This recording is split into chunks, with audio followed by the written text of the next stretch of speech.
Officers अपनी जान से हाथ धो बैठे हैं। बताया जा रहा है कि इन पर काम का इतना दबाव है कि कई बीएलओ अपनी जान दे रहे हैं। मृत बीएलओ के परिजन साफ तौर पर यह बात कह रहे हैं, लेकिन चुनाव आयोग खामोश है। इस बीच देश भर में इस एसआईआर के खिलाफ राजनीतिक दल सड़कों पर उतर रहे हैं। पश्चिम बंगाल में मुख्यमंत्री ममता बनर्जी ने एसआईआर के खिलाफ बनगांव में एक रैली की और खुद भी उसमें मौजूद रहीं। ममता बनर्जी इस रैली में मौजूद थी ही और इसके अलावा उन्होंने चुनाव आयोग और सरकार को चेतावनी दी और सवाल पूछा कि आखिर चुनाव आयोग इतनी हड़बड़ी में क्यों है। क्या कुछ कहा ममता बनर्जी ने, सुनते हैं। 2002 लास्ट হয়েছিল, আমরা কেউ বলিনি তো করতে হবে না।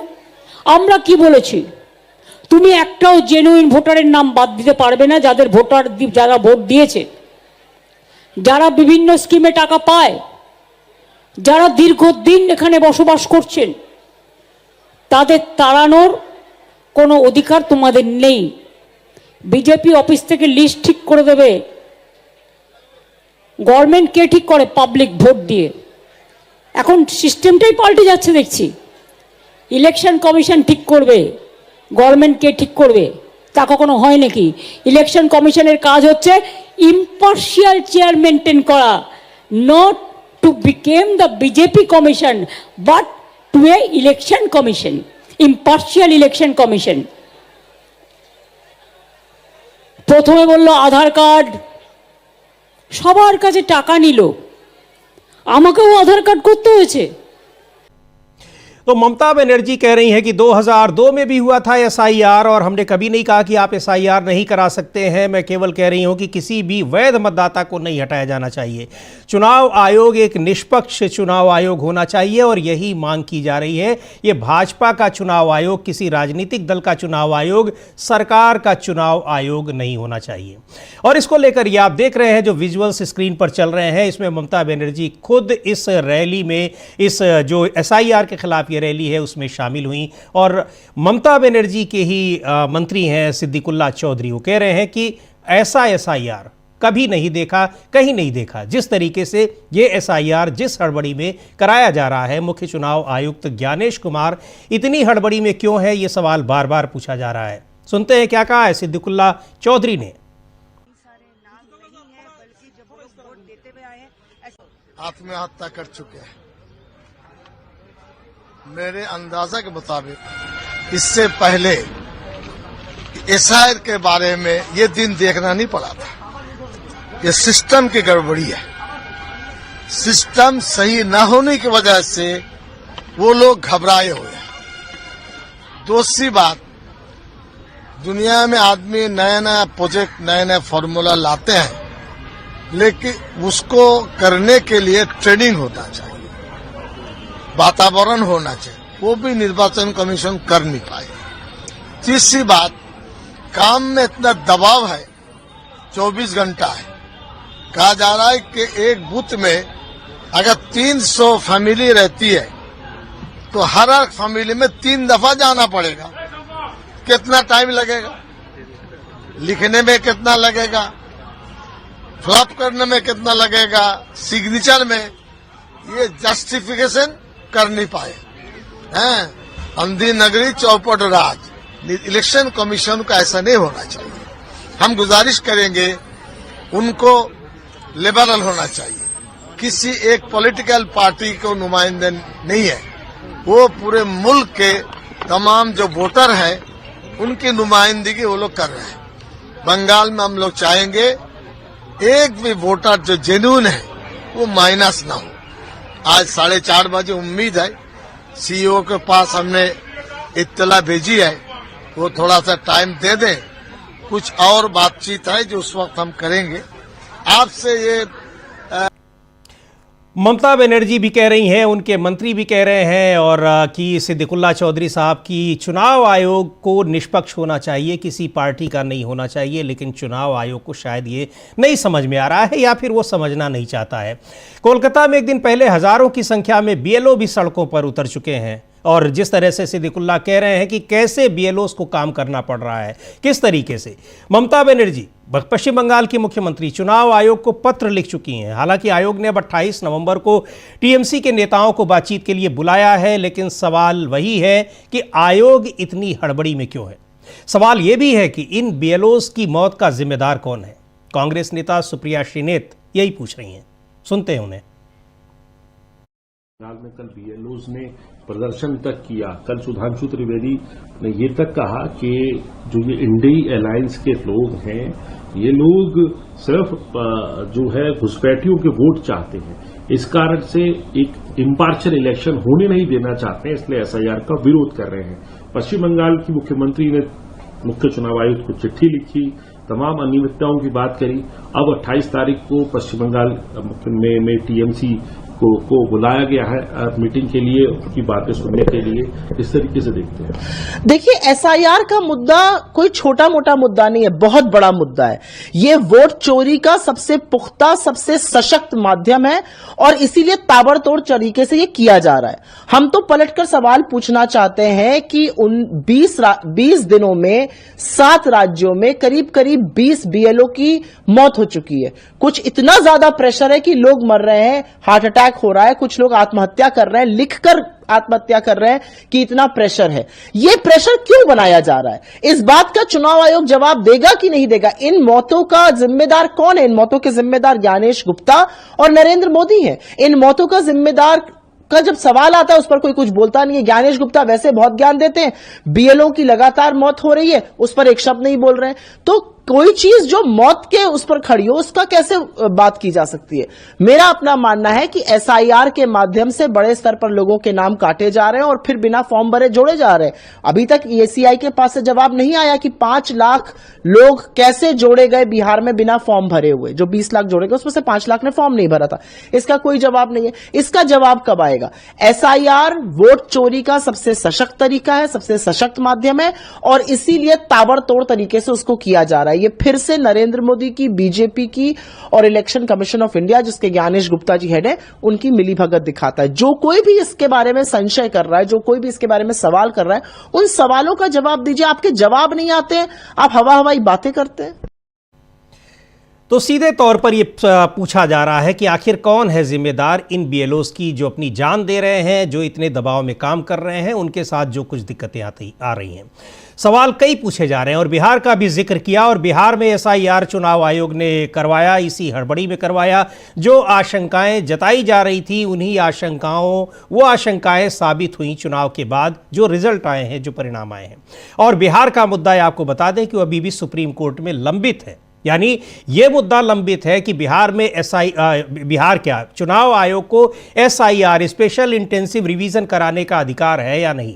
यह मुद्दा लंबित है सुप्रीम कोर्ट में। कल फिर उस पर सुनवाई होनी है, हो पाती है कि नहीं हो पाती है, इस पर भी हमारी निगाह रहेगी और आपको अपडेट भी बताएंगे अगर होती है सुनवाई। लेकिन आपको बता दें कि उसी एसआईआर के तहत चुनाव आयोग ने पूरी वोटर लिस्ट तैयार कर ली बिहार में, चुनाव की घोषणा भी कर दी, चुनाव भी हो गए और नतीजे भी आ गए। नतीजे वही आए जिन नतीजों की आशंका विपक्ष जता रहा था कि ये इस तरीके से जो एसआईआर हुआ है, इसके आधार पर नतीजे यही आएंगे।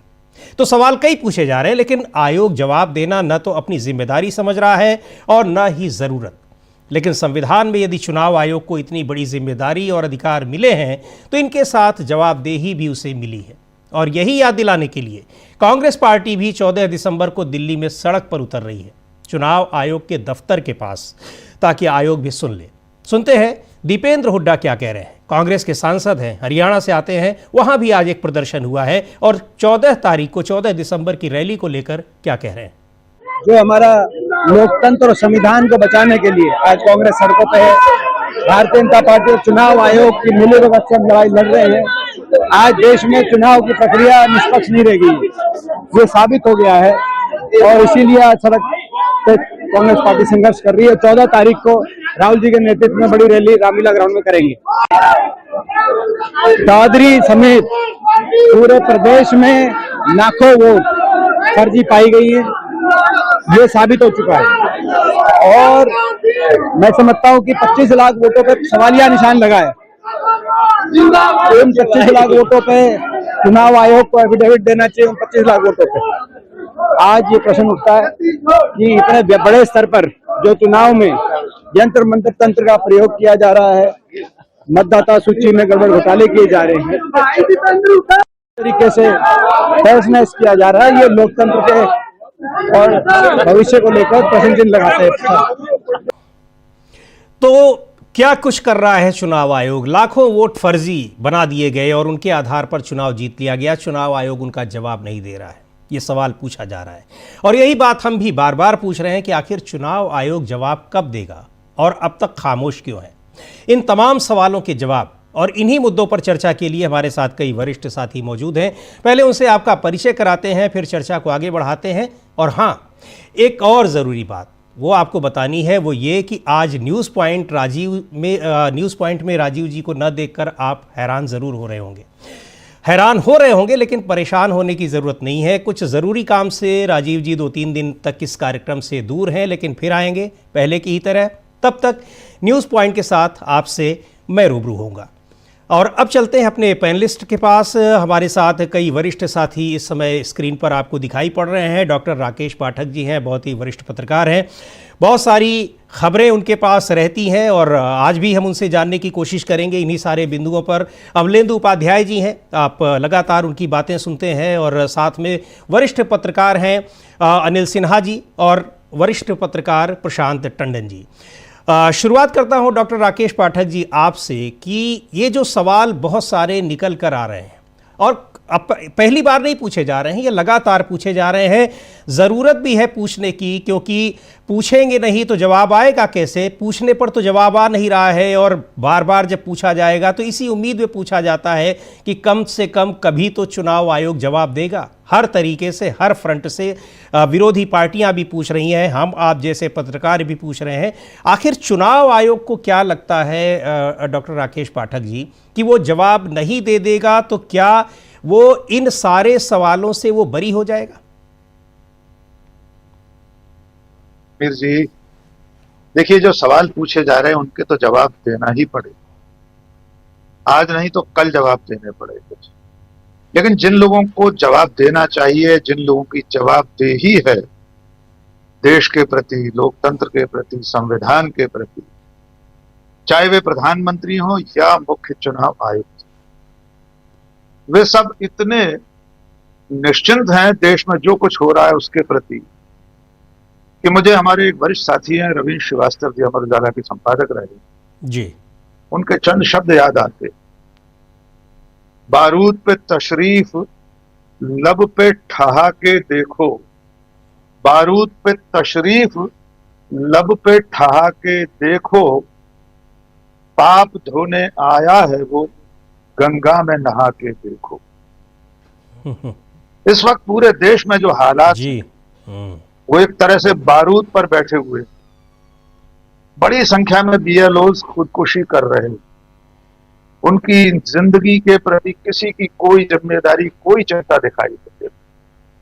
प्रधानमंत्री अयोध्या में भगवा ध्वज फहरा रहे, चुनाव आयुक्त सवालों के जवाब देने की बजाय थैंक यू वेरी मच कहकर उठ जाते।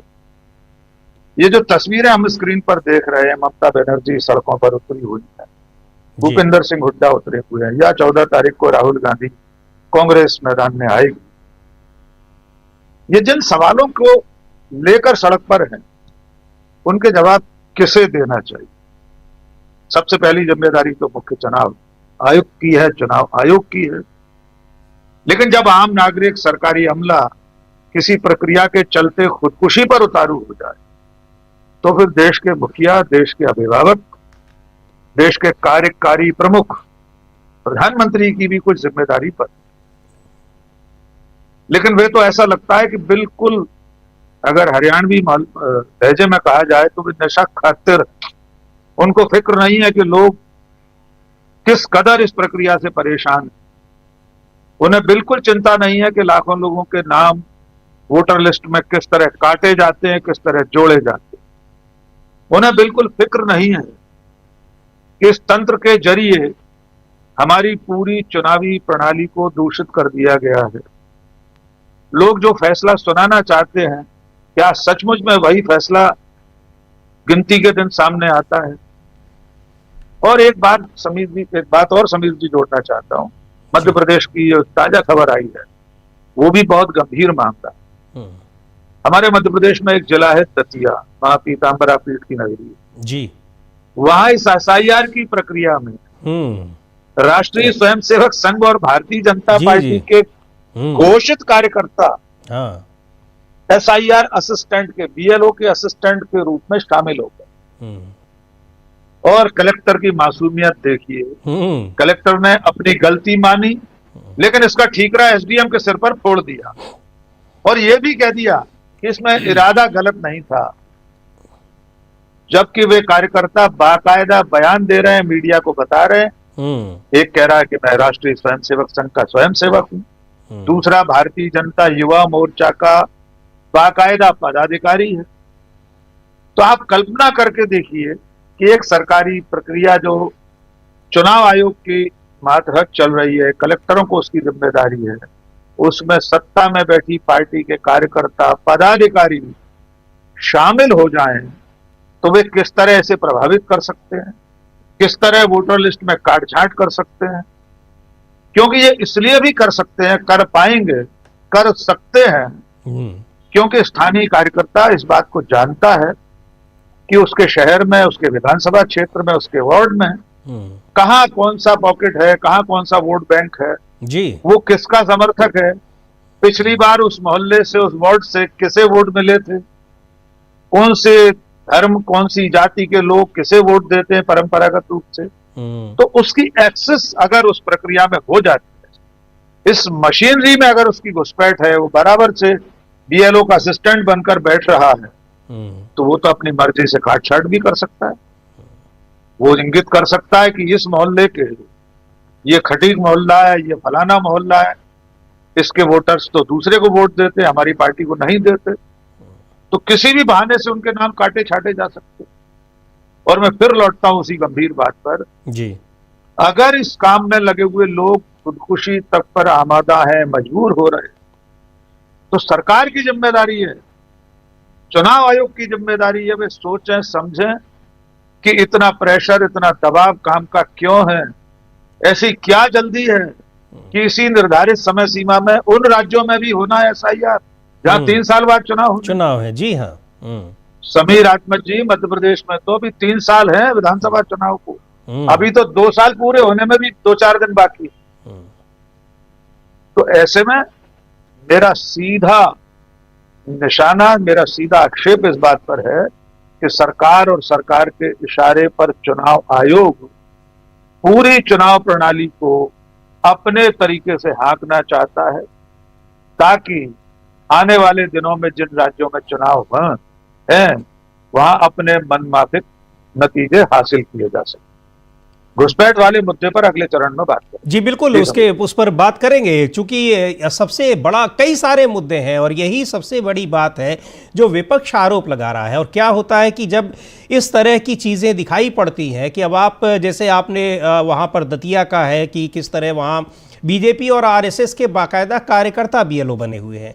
अब बीएलओ कई जगहों पर जो सरकारी कर्मचारी हैं उन पर किस तरीके का दबाव, जी, बीएलओ के असिस्टेंट बने हुए, बीएलओ असिस्टेंट नाम से एक बीएलओ नहीं, बीएलओ के असिस्टेंट बने हुए उनके, और उनका काम वो कर रहे हैं।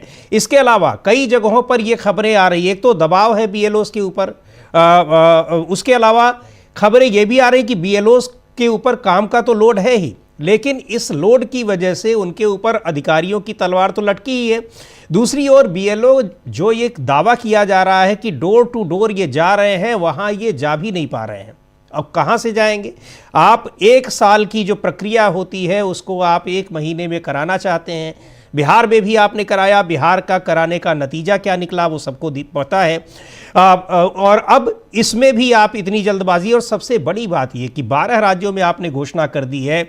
आपको अगर बहुत ज़रूरी था तो जिन राज्यों में चुनाव होने हैं वहाँ आप करा सकते थे और वहाँ थोड़ा और समय लेते, इतनी हड़बड़ी वहाँ भी ज़रूरी नहीं थी। पर आप 12 के 12 राज्यों में एक साथ करा रहे हैं। ये हड़बड़ी आप क्यों दिखा रहे हैं जिन राज्यों में आगामी 2 साल बाद, 3 साल बाद चुनाव होने हैं? प्रशांत टंडन जी, आपके पास आऊँगा और आपसे ये जानना चाहूँगा कि क्या इस हड़बड़ी के पीछे चुनाव आयोग की कुछ राज्यों के चुनाव ही है, कुछ राज्यों के चुनाव जीतना है, उनमें पश्चिम बंगाल का चुनाव जीतना सबसे बड़ा मकसद हम मान सकते हैं भारतीय जनता पार्टी की? बहुत दिनों से उसकी इच्छा है, आकांक्षा है। पिछले चुनाव को जनता में वो एक तरीके से ये प्रचारित करने में सफल रही थी कि वो चुनाव वो जीत रही है, हालांकि लड़ाई में नहीं थी। बाद में परिणाम आए तो पता भी लगा। लेकिन क्या कुछ राज्यों के चुनाव ही जीतना है या किसी और बड़े मकसद की ओर ये संकेत कर रहा है ये हड़बड़ी चुनाव आयोग की?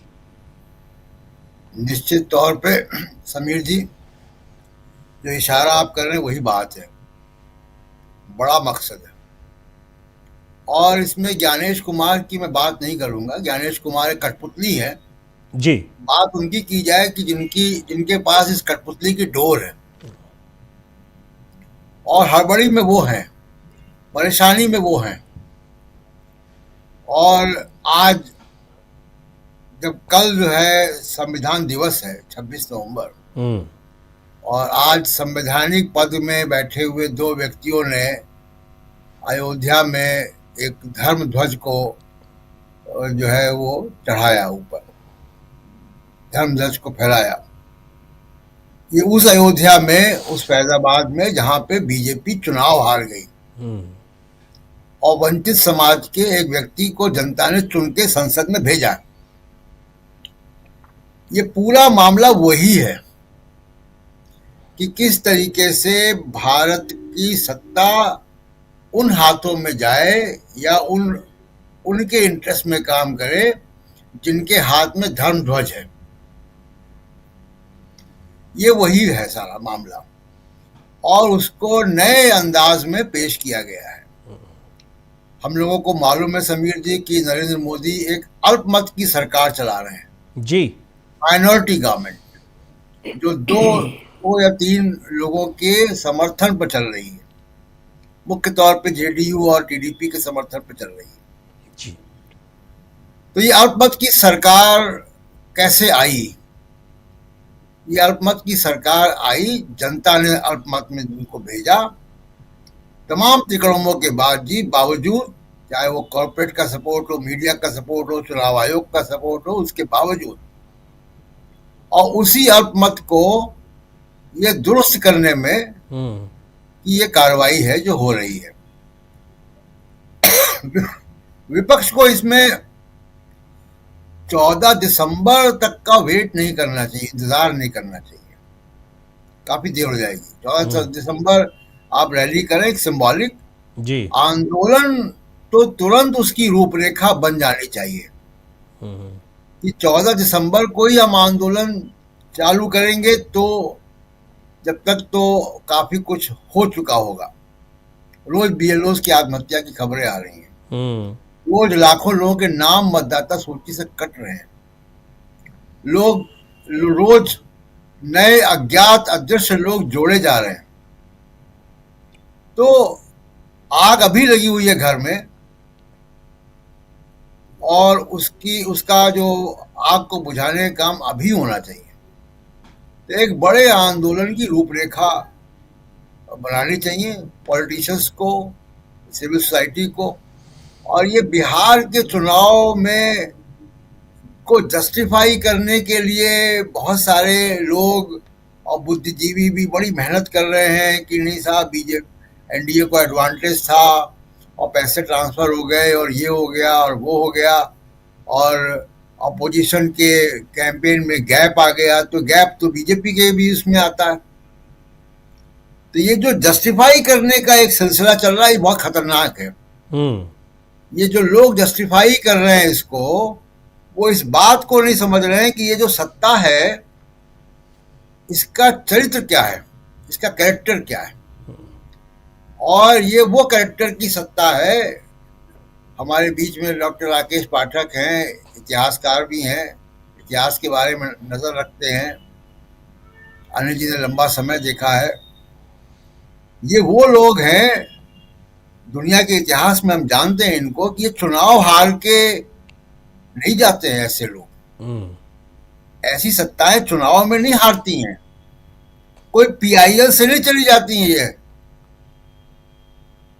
कि PIL कर दोगे चली जाएगी, कोई ज्ञापन दे दोगे चली जाएगी, चुनाव आयोग को ज्ञापन दे दोगे तो चली जाएगी, सिग्नेचर कैंपेन चलाओगे तो चली जाएगी। ये वो लोग सिग्नेचर कैंपेन और PIL और चुनाव से ऊपर के लोग हैं, और इनके खिलाफ वैसा ही आंदोलन होना चाहिए जैसा कि महात्मा गांधी ने किया था। आप एक संदेश ढूंढिए। जी। महात्मा गांधी ने एक मुट्ठी नमक बनाकर ये बता दिया था पूरे देश को कि अंग्रेज जो है वो कितना जो है वो निरंकुश है, बिल्कुल, और उसका जाना क्यों जरूरी है। तो आपके नमक तक पे जो है वो आपको आपका अधिकार नहीं चाहता। ये सिंबल ढूंढना पड़ेगा। राहुल गांधी ने ये सिंबल ढूंढा, संविधान, और उसके नतीजे लोकसभा में आ गए। वो मुद्दा वहां पे खत्म हो गया। कल भी मैंने ये कहा था कि वो जनता ने उसको सुना और जनता ने अपना निर्णय तमाम दबाव के बावजूद दे दिया कि ये सरकार जो है अल्पमत की सरकार आरक्षण खत्म नहीं कर सकती है। भले ही उसको 3 तिकड़म करके कम कर दें, वैकेंसी ना भरें, ये सब करेंगे, लेकिन सिद्धांत रूप में संविधान से आरक्षण को नहीं खत्म कर सकते, और संविधान का जो मूल ढांचा है उसमें कोई परिवर्तन नहीं कर सकते। ये मैंडेट जनता ने दे दिया जी। ये मुद्दा वहां पे खत्म हो गया। अब दूसरा वो जो बात आती है कि तू डाल तो मैं पे पात। तो जैसे ही सामाजिक न्याय का दबाव आया, जैसे ही तमाम सारे जो वंचित समाज के लोग हैं वो सामने आए, नए बुद्धिजीवी सामने आ रहे हैं, ये सब कुछ ऐसा हो रहा है, तो उनको लगा कि नहीं, अब इन लोगों के मतदान के अधिकार ही छीन लो। तो ऐसी सरकारें बने जो वो चाहते हैं, जो कॉर्पोरेट चाहता है और जो ये RSS चाहती है, ऐसी सरकारें बने जी। और यही पूरी जो SIR की जो पूरी मंशा है वो ये है। बिल्कुल शब्दों में बहुत साफ कि ये सामाजिक वर्चस्ववाद, मनुवाद को लोकतंत्र के नाम पर चलाने की व्यवस्था बनाई जा रही है। बिल्कुल प्रशांत जी, आपने जो कही बातें कि ये क्या चाहते थे, लेकिन अल्पमत की सरकार है जो एक मैंडेट दिया जनता ने, और देश की लोकतांत्रिक व्यवस्था और इसकी जड़ें कितनी मजबूत हैं, इसका भी 2024 के लोकसभा चुनाव में ये संदेश दिया। लेकिन अब जो हम लोग बार बार ये बात कर रहे हैं, जिक्र कर रहे हैं चुनाव आयोग की हड़बड़ी की, उसमें बहुत सारे उसके वो मैसेजिंग उसकी है, क्या कुछ हो सकता है, और चर्चाएं हो रही हैं। आपने बताई, एक हमारे जो दर्शक हैं उन्होंने टिप्पणी कमेंट में लिखा हुआ है, वो मैं पढ़ना चाहूँगा। अभी मैं लगातार कई सारी टिप्पणियाँ देख रहा था। सोना राम जी हैं, वो लिख रहे हैं कि मोदी जी SIR पूरे देश में करवाकर लोकसभा का मध्यावधि चुनाव कराना चाहते हैं, 400 से अधिक सीटें जीतना चाहते हैं, जीत भी सकते हैं। अब बड़ी बात है, क्या वास्तव में यही कोशिश हो रही है क्या? ये जो चुनाव आयोग की हड़बड़ी दिखाई पड़ रही है, जो अभी डॉक्टर राकेश पाठक जी कह रहे हैं कि मध्य प्रदेश में तो 3 साल हैं अभी चुनाव के, 2 साल भी पूरे नहीं हुए हैं, ऐसे राज्यों में भी आप 1 महीने के भीतर SIR कराना चाह रहे हैं। SIR के जरिए आप मतदाता सूची बना के महीने भर में, 2 महीने में तैयार कर देना चाहते हैं। कौन सी हड़बड़ी इसकी है? और ऐसी स्थिति में कि यहाँ पर जो जिन BLOs को आपने काम पर लगाया हुआ है, वो अपना उनको जो मूल काम करना है वो भी करना है, जिस विभाग के वो कर्मचारी हैं, अध्यापक हैं, नगर निगम में काम कर रहे हैं, जो भी जहाँ के भी वो एम्प्लॉय हैं, और उनको आप उनके ऊपर इतना बर्डन डाल दे रहे हैं। अनिल सिन्हा जी, आपसे आपके पास आऊँगा और ये जानना चाहूँगा कि ये जो आशंका जताई जा रही है कि क्या ऐसा भी हो सकता है, तो क्या चुनाव आयोग की इस हड़बड़ी को इस रूप में भी देखा जाए? इसकी पूरी संभावना, ये आशंका जो है ये निराधार नहीं है। और अभी जिस तरह से जहाँ 3 साल बाद चुनाव होने हैं वो कराना चाहते हैं, दूसरा है कि जिस तरह से कराना चाहते हैं, एक pure BJP friendly voter list तैयार करना चाहते हैं वो, और उसके बाद वो चुनाव करा लेंगे, क्योंकि वो 240 के ये में नहीं रहना चाहते हैं। और वो इसमें एक और है क्या कि चुनाव आयोग तो उनकी मदद करेगा, और वो जो वोटर लिस्ट है उनके फ्रेंडली वोटर लिस्ट रहेगी।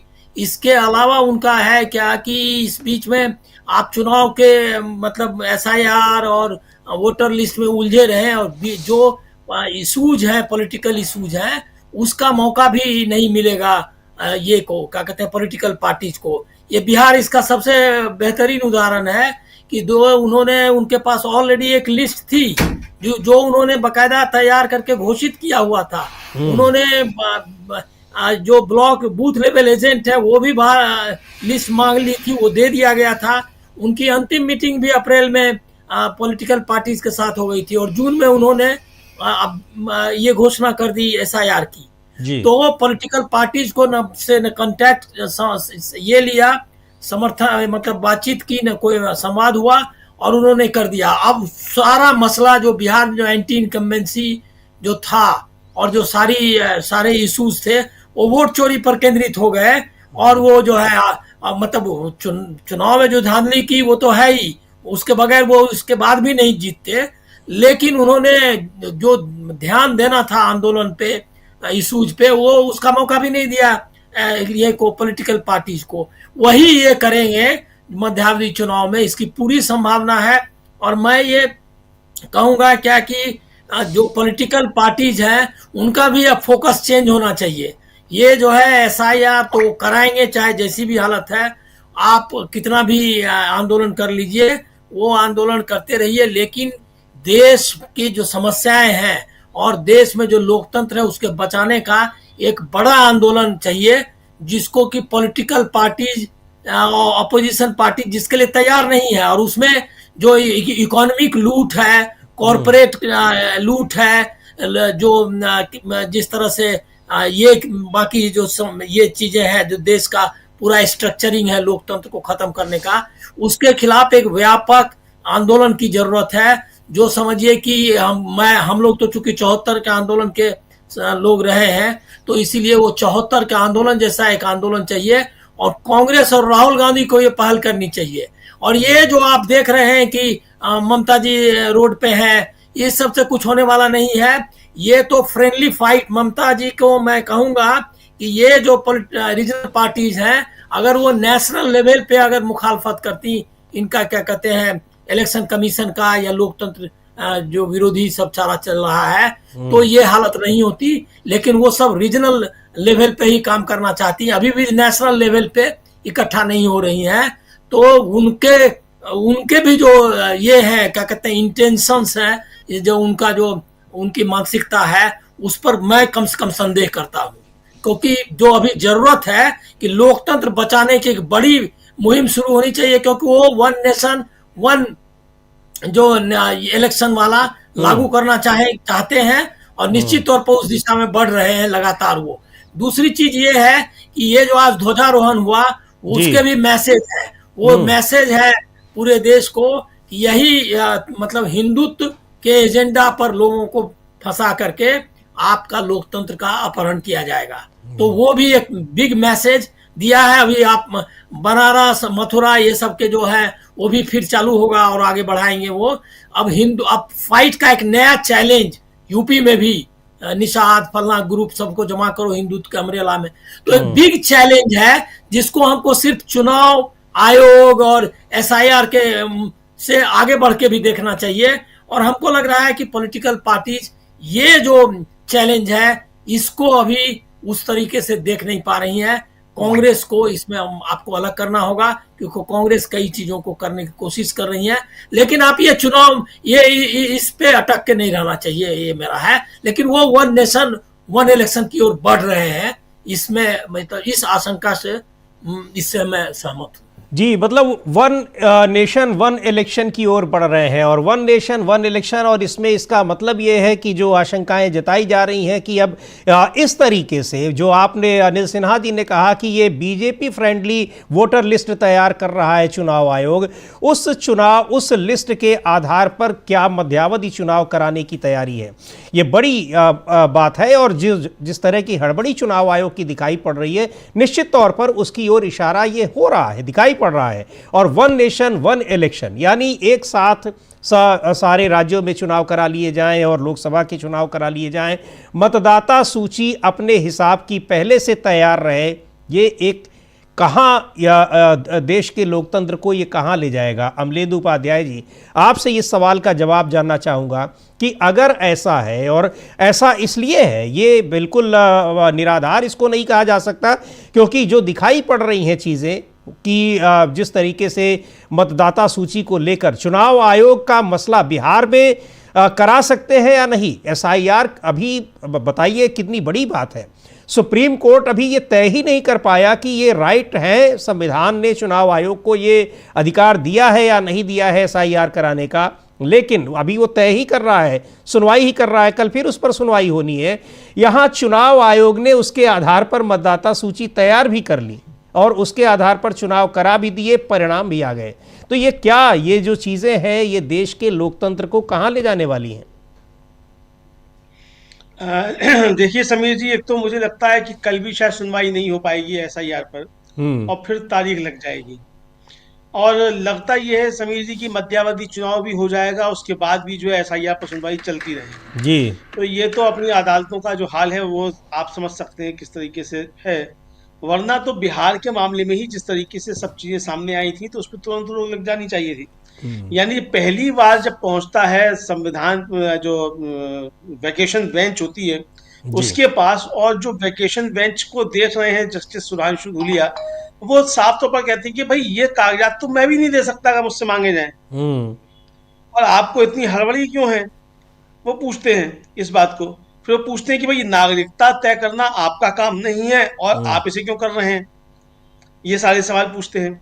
और जब बेंच बदलती है समीर जी, तो उसके बाद मालूम पड़ता है कि वो बेंच तो बदली, और बेंच बदलने के बाद फिर जो है वो विचार भी बदल गए सुप्रीम कोर्ट के। तो क्या कानूनी मसलों पर विचार ऐसे बदला करते हैं कि अगर जज साहब की बेंच बदल जाएगी तो कानून भी बदल जाएगा? ऐसा तो नहीं होता है।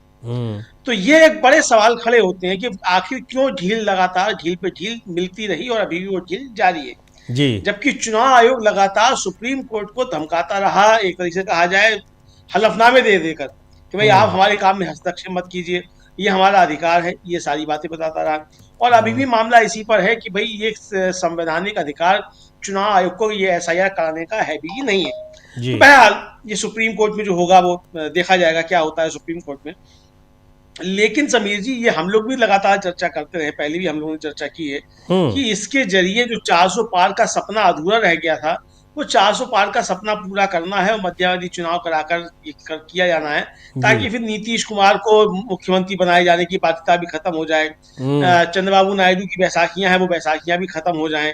तो ये सारी बैसाखियों की जो आवश्यकता है वो सब खत्म हो जाए और फिर करा के आराम से 400 पार करके और फिर संविधान भी बदला जाए और उसके बाद फिर चुनाव कराने की आवश्यकता ही ना बचे जी। तो समीर जी, अगर ये एसआईआर हो जाता है, इसके जरिए मध्यावधि चुनाव होता भी है, तो फिर वो आखिरी चुनाव फिर होगा उस एसआईआर के जरिए जो होगा। उसके बाद फिर जिस तरीके से चीन में और रूस में चुनाव होते हैं उसी तरीके से चुनाव फिर हुआ करेंगे, तो उसकी तरफ देश बढ़ जाएगा एक तरीके से। तो ये निश्चित तौर पर समझा जा सकता है कि इसके पीछे मंशा यही हो सकती है, वरना चुनाव आयोग को इतनी हड़बड़ी क्यों है ये समझ में अभी तक नहीं आ रहा समीर जी। और जाहिर सी बात है कि चिंताएं जो हैं, ये चिंताएं इसी तरीके की हैं और ये चिंताएं आगे बढ़ेंगी, ये चिंताएं कम होने वाली नहीं है।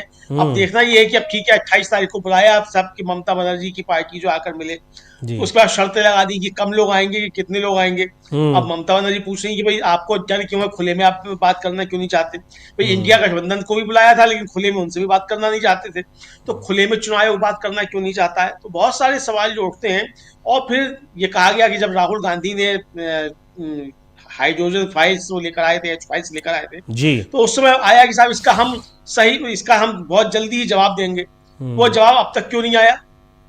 अगर आपके पास जवाब है तो वो जवाब अब तक क्यों नहीं आया, ये सवाल भी तो बनता है। तो जिस तरीके से बिहार का चुनाव एसआईआर के जरिए छीन लिया गया, मुझे लगता है कि निश्चित तौर पे यही प्लानिंग है कि इस तरीके से एसआईआर कराकर, देखिए जो 12 राज्य लिए गए हैं उनमें अधिकांश जो है वो अधिक आबादी वाले मतलब बड़े राज्य हैं। उत्तर प्रदेश खुद में सबसे बड़ा राज्य है, तमिलनाडु है, बंगाल है, केरल है, मध्य प्रदेश है, बड़े राज्य मध्य प्रदेश है, राजस्थान है। तो यानी बड़े राज्य जो है यहाँ से इंतजाम किया जा सके 400 पार का, तो उसका पूरी व्यवस्था अब ज्ञानेश कुमार जी के ऊपर डाली गई है कि आपको ये लक्ष्य जो है पूरा करना है। लेकिन समीर जी, सवाल यही उठता है कि जिम्मेदारी तो ज्ञानेश कुमार जी के ऊपर बिहार में अटल जी का सपना पूरा कराने की भी थी। मेहनत भी की गई, उस पर काम भी हुआ, लेकिन नतीजे भी आए उस पर थोड़े से उस तरफ जाते हुए, लेकिन अटल जी का सपना जो था वो अधूरा का अधूरा ही रह गया। तो क्या ज्ञानेश कुमार जी के कंधों पे जो भार डाला गया है 400 पार कराने का, अगर ये होता भी है तो क्या 400 पार हो भी पाएगा इसके बाद भी? अब ये देखने वाली बात होगी। लेकिन जो इंतजाम किए जा रहे हैं, लगता यही है प्रथम दृष्टया कि इंतजाम इसी तरीके के किए जा रहे हैं कि 400 पार कराने के लिए ये एसआईआर कराया जाए। जी बिल्कुल, जो उसके दिखाई पड़ रहे हैं, आसार जो दिख रहे हैं, जो आशंकाएं दिखाई पड़ रही हैं, जिस तरह की कार्यशैली चुनाव आयोग की दिख रही है, सबसे बड़ी बात तो ये कि विपक्ष की आवाज़ को बिल्कुल वो सुनना ही पसंद नहीं कर रहे हैं। बड़ी मुश्किल में उन्होंने 28 तारीख को बुलाया तो है टीएमसी के नेताओं को और संख्या सीमित कर दी है, ठीक है, ये उनका अपना अधिकार है, लेकिन इतनी जो शिकायतें मिल रही हैं इनका क्या जवाब मिल रहा है? और एसआईआर को लेकर जब तक सुप्रीम कोर्ट में इतनी सारी पिटीशंस नहीं गई तब तक एक सवाल का जवाब देने को तैयार नहीं हो रहे थे मुख्य चुनाव आयुक्त, और ना ही चुनाव आयोग की ओर से कोई आधिकारिक उसका जवाब आ रहा था। ये सारी चीज़ें डॉक्टर राकेश पाठक जी, आखिर ये जो एक लोकतांत्रिक व्यवस्था को बनाए रखने की, मजबूत करने की जो जिम्मेदारी जिस एक संस्था पर सबसे ज़्यादा है, मुझे लगता है वो चुनाव आयोग है। चुनाव आयोग इस लोकतांत्रिक व्यवस्था का जो एक मूल तत्व है, विपक्ष है, उस विपक्ष को इस तरीके से कैसे इग्नोर कर रहा है? उसको क्या लगता है कि ये वो इग्नोर करके वो क्या संदेश देना चाहता है? क्या चुनाव आयोग की जो गरिमा है, चुनाव आयोग की मर्यादा है, उसको पूरी तरह से मटियामेट कर देना चाहता है? क्या वास्तव में जो उसके ऊपर विपक्ष आरोप लगा रहा है कि वो बीजेपी के साथ मिलकर देश की लोकतांत्रिक व्यवस्था को खत्म करने की कोशिश कर रहा है, क्या मान लिया जाए कि वो वास्तव में ऐसा कर रहा है? अगर विपक्ष की बातों को इस तरीके से नजरअंदाज कर देना, उससे फिर क्या समझा जाए? यही है, चुनाव आयोग ये भूल गया है कि लोकतंत्र पक्ष और विपक्ष दो पहियों वाली गाड़ी है। दुनिया का कोई भी स्वस्थ लोकतंत्र विपक्ष विहीन नहीं है। तो रूस और चीन हमारे लिए नजीर नहीं हो सकते, वहां उस तरह का लोकतंत्र है ही नहीं। हमारे यहाँ बाकायदा एक संवैधानिक लोकतंत्र है, उसे चुनने की, जनप्रतिनिधि चुनने की एक प्रक्रिया है, सिस्टम है। सरकार से इतर चुनाव आयोग को अपना काम स्वतंत्र स्वायत्तशासी निकाय के रूप में करना है। अब वो जो भूमिका अदा कर रहा है उसके कई नजारे हमने देखे। आपको याद होगा संसद के एक सत्र के बाद पूरा विपक्ष ज्ञापन देने के लिए निकला था दिल्ली में जी। उसे चंद कदम के बाद दिल्ली पुलिस ने रोक लिया, हिरासत में ले लिए गए नेता लोग। चुनाव आयोग मिलने के लिए तैयार नहीं होता, यानी ऐसा लगता है कि चुनाव आयोग ने अपना खूंटा पूरी तरह से बीजेपी के बाड़े में बांध दिया है, खुद को उस खूंटे से बांध दिया है। विपक्ष की न तो आवाज सुननी है, न उसके आरोपों का जवाब देना है, न उसकी शिकायतों को सुनना है। हरियाणा से लेकर महाराष्ट्र, कर्नाटक और अब बिहार के विधानसभा चुनाव में जितने ऐसे मामले सामने आए, किसी का भी कोई माकूल उत्तर दिया? एक भूतपूर्व चुनाव आयुक्त एसवाई कुरैशी कह चुके हैं कि मुझे 0-0 पते वाले मतदाता के घर पर लेकर जाएगा क्या आयोग? उनको या हमें आपको? क्या चुनाव आयोग बताएगा कि ब्राजील की मॉडल की तस्वीरें कैसे लगी थी, कैसे उसके नाम पर किसी ने वोट डाला, कैसे भारतीय जनता पार्टी के कार्यकर्ता और पदाधिकारी 4-4 राज्यों में वोट डालते हैं? वे ऐसा लगता है कि मतदान पर्यटन पर निकले हुए। जिस भी राज्य में चुनाव होता है उससे पहले वहां मतदाता सूची में आ जाते हैं, फिर वोट डालते हैं, फिर उंगली पर स्याही लगाकर तस्वीरें साझा करते हैं सोशल मीडिया पर। इनमें से किसी एक भी चीज का चुनाव आयोग ने जवाब नहीं दिया। इसलिए उसकी मंशा तो बहुत साफ है कि वो भारतीय जनता पार्टी और सत्ता में बैठे लोगों की एक सीमा से परे जाकर मदद करना चाहता है, वरना कोई कारण नहीं है कि वो इन बातों के जवाब न देता कि कैसे मतदाता सूचियों का पुनरीक्षण इतनी जल्दी में किया जा रहा है, क्यों लोग आत्महत्याएं कर रहे हैं। और जो आशंका प्रशांत जी, अनिल जी, आमलेंद्र जी ने जताई है कि अंततः एक एब्सोल्यूट पावर, संपूर्ण सत्ता प्राप्त करने की जो भूख है, जो ललक है, थोड़ा और कठोर शब्दों में कहा जाए तो जो हवस है, उसके रास्ते में चुनाव आयोग उनका हमराह बना हुआ है, उसका सारथी बना हुआ है। मध्यावधि चुनाव की आशंका अनिल जी, अमलेंदु जी देख रहे हैं, अब उस पर हमें भी सोचना पड़ रहा है। पहले ऐसा नहीं लग रहा था, लेकिन अब ऐसा लग रहा है कि चूंकि नरेंद्र मोदी अपने राजनीतिक जीवन के सबसे कठिन दौर से गुजर रहे हैं, अंतर्राष्ट्रीय स्तर से लेकर घरेलू मुद्दों पर वे लगातार विफल हो रहे हैं, इसलिए उन्होंने इस बार एक आखिरी दांव राम मंदिर पर पताका फहराने का चल दिया है। इस देश की धर्म भीरू जनता को यह बताया जा रहा है कि 500 साल बाद कोई भगवा ध्वज किसी मंदिर पर फहराया गया है। हिंदू हृदय सम्राट देश का मुखिया है, खुद प्रधानमंत्री ध्वजारोहण के बाद अपने भाषण में कामना कर रहे हैं कि अब इस राष्ट्र में गरीबी और दर्द, पीड़ा खत्म हो जाए। वे उसी अयोध्या में ध्वजारोहण कर रहे हैं जिसमें हर साल दीपावली पर रिकॉर्ड तोड़ दिए जलाने का अभियान कार्यक्रम होता है। साल दर साल वो संख्या बढ़ती जा रही है, 30 लाख दिए, 35 लाख दिए, पता नहीं 80 लाख, 1 करोड़ कितने हो गए। लेकिन उसी अयोध्या में उन दियों से बचे हुए तेल को समेटती हुई हमारे देश की नौनिहाल पीढ़ी को भी दुनिया ने देखा है। उसी अयोध्या में जहां से राम राज्य का आह्वान नरेंद्र मोदी कर रहे हैं, आज भी गरीबी की रेखा से नीचे रहने वाले लोग मौजूद हैं। और उसी अयोध्या में एक दलित सांसद को छेंक कर अलग रख दिया गया, क्योंकि मनुस्मृति के हिसाब से उसे मंदिर प्रवेश की भी इजाजत नहीं। ये एक आयोजन जिसमें स्थानीय सांसद का होना सामान्य प्रोटोकॉल था जी, जहां प्रधानमंत्री आ रहा हो वहां पर एक अनिवार्यता है, उसका प्रोटोकॉल है कि स्थानीय सांसद को आमंत्रित किया जाना है। इसके बावजूद उन्हें न्योता नहीं दिया गया। तो इन सब गतिविधियों से ऐसा लगता है कि नरेंद्र मोदी एक आखिरी दांव चल रहे हैं। माहौल अच्छा देकर हिंदुत्व का बुखार, उसका तापमान एक बार नापने के बाद कभी भी मध्यावधि चुनाव करवाया जा सकता है। यही वजह है कि जिन राज्यों में अगले 2-3 साल चुनाव नहीं है, वहां भी SIR इस तरह सिर पर तलवार लटकाकर करवाया जा रहा है।